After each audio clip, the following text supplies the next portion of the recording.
Maintenant, c'est là où ça va se corser. Il est également interdit de vendre tout ce qui augmenterait la force des États hostiles à l'islam, hein. Les États hostiles à l'islam, on va en nommer quelques-uns, le Canada, les États-Unis, la France, la Grande-Bretagne, la Chine, l'Inde, l'Allemagne, la Russie, hein, pour ne nommer que ceux-là. Donc, vendre à ces États-là tout ce qui augmenterait leur puissance, à savoir vendre des armes, du pétrole, des minerais, de la nourriture. Et on voit là que tous les pays musulmans à peu près sont coupables de justement de vendre des choses qui vont augmenter la puissance. Bien sûr, ils ont quelque chose à gagner en échange, mais il s'agit d'une règle là, de base, la charia. C'est quelque chose qui devrait pas se produire normalement. Et maintenant, là où ça va réellement se corser, c'est à partir de d'ici. À moins que l'achat soit réalisé par nécessité, c'est-à-dire une question là, à peu près de vie ou de mort, ou par un réel besoin. Donc ici, ça n'a pas besoin d'être une question de vie ou de mort, mais c'est quelque chose qui serait vraiment en réalité difficile de faire sans. Hein. C'est pas, on parle pas là de choses qui sont tout simplement de l'ordre du luxe, des choses qui sont, ouais, qui sont plaisantes, mais qui sont pas vraiment nécessaires pour le fonctionnement là, d'une société, puis pour aussi pour que la vie de l'individu soit supportable. Ok.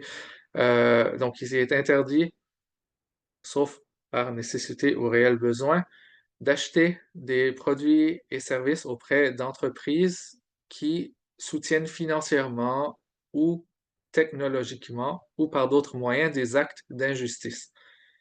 Que ce soit Razza contre nos frères et sœurs en islam, qu'Allah les libère de cette oppression, amin, nos frères et sœurs ouïghours en Chine, ou que ce soit au Congo, donc ça n'a même pas besoin d'être chez les musulmans.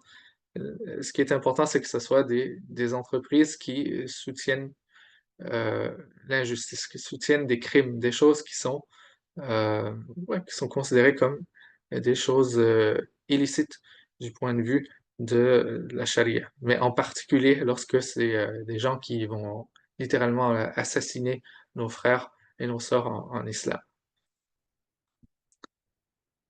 Deuxième point, acheter des produits et services exportés par des entreprises qui sont basées dans des pays non musulmans hostiles à l'islam. C'est-à-dire n'importe quelle entreprise qui est basée aux États-Unis, en France, en Russie, en Chine, etc. Juste le simple fait d'acheter leurs produits et leurs services, c'est interdit, sauf en cas de nécessité ou de besoin légitime. Et pourquoi c'est interdit? Parce que les entreprises qui sont basées dans ces pays-là vont forcément avoir à payer des impôts aux États pour pouvoir justement fonctionner là-bas.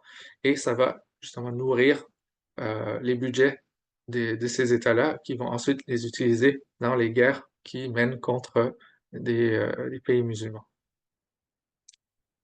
Et troisièmement, les produits et services qui sont vendus par des entreprises appartenant à des non-musulmans hostiles à l'islam, même s'ils sont basés dans des pays musulmans. Donc, imaginons qu'il y a une compagnie euh, qui appartient à des, euh, des non-musulmans hostiles à l'islam au Maroc. Et donc, faire affaire avec ces gens-là, ça serait interdit, sauf par nécessité ou par besoin. Donc, des exemples d'entreprises qui entrent dans les trois points que je viens de nommer. Donc, il y aurait Amazon, donc acheter sur Amazon, sauf par besoin ou nécessité, c'est interdit. Carrefour, la grande chaîne là, de magasins en France, Walmart aux États-Unis, au Canada, McDonald's partout dans le monde, Starbucks, Apple, Microsoft, les groupes Nestlé, Coca-Cola, Pepsi, Danone, Kraft, Lay's, les magasins Toys R Us, les groupes Johnson Johnson, Procter Gamble, tous les vêtements Shein, Temu, Zara, H&M, la pétrolière Total, et ainsi de suite. Il y en a énormément. C'est facile de trouver l'information sur Internet, sur les groupes qui sont impliqués dans des injustices ou qui sont détenus par euh, dont les sièges sociaux sont dans les pays hostiles à l'islam. Et donc, s'il existe une alternative qui est éthique, c'est obligatoire en fait, c'est interdit d'acheter chez ces gens-là. Par exemple, si vous avez besoin de quelque chose, vous n'arrivez pas à le trouver au magasin et c'est disponible sur Amazon, mais c'est aussi disponible dans une autre plateforme qui n'est pas autant impliquée ou qui n'est pas impliquée du tout hein, dans des activités problématiques. À ce moment-là, c'est obligatoire d'aller chez le compétiteur et d'éviter d'acheter chez Amazon. Et même chose pour tous les, euh, toutes les autres entreprises problématiques. Et donc, si vous habitez dans un pays musulman, vous allez devoir favoriser les entreprises détenues par des musulmans dans les terres d'islam, hein, en premier lieu. Et si vous habitez en pays non musulman, privilégiez les entreprises qui sont détenues par des musulmans, hein, même s'ils sont basés chez vous, dans votre propre pays, hein. Et si c'est pas possible, il n'y en a pas, à ce moment-là, essayez les entreprises qui sont détenues par les non-musulmans, mais qui sont pas impliquées dans des dossiers là, problématiques qui, euh, qui impliquent l'injustice. Hein, parce que on est tous responsables de nos choix, hein. C'est pas parce que nous-mêmes, on décide de boycotter ces entreprises que nous seuls, on va changer le monde, hein. C'est pas le résultat en soi qu'on doit regarder. On doit plutôt regarder le fait que nous, chacun d'entre nous, nous sommes des êtres moralement responsables. Et ce que je viens de mentionner, ce sont des règles de la charia, c'est-à-dire ce sont des commandements divins. Et donc, nous, en tant qu'êtres moralement responsables, notre, euh, notre responsabilité, c'est d'obéir à Allah. Donc, si Allah dit, tu ne feras pas ça, le fait d'aller le faire quand même, hein, c'est une insoumission à notre Créateur et c'est une injustice. Donc, oui, c'est une injustice envers les personnes qui vont être opprimées en raison de nos choix. Donc, même si on a une part qui est petite, c'est quand même une part. On est en train de participer à l'injustice et en même temps, on est en train de désobéir à notre Créateur, Azza wa Jal.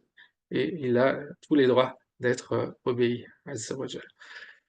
Et imaginez la honte de ne pas avoir été capable de d'abandonner la recherche de nos désirs et l'assouvissement de nos passions. Par exemple, quelqu'un qui est tellement attaché à à son produit à Nestlé ou Kraft ou je sais pas quoi, son McDonald's ou son produit pour la peau, Procter Gamble, est tellement attaché à ça qu'il n'arrive même pas à s'en défaire au nom justement là, de la justice. Hein, oui. Et en tant que musulman, on est censé s'élever, hein. On a des principes qui sont très élevés.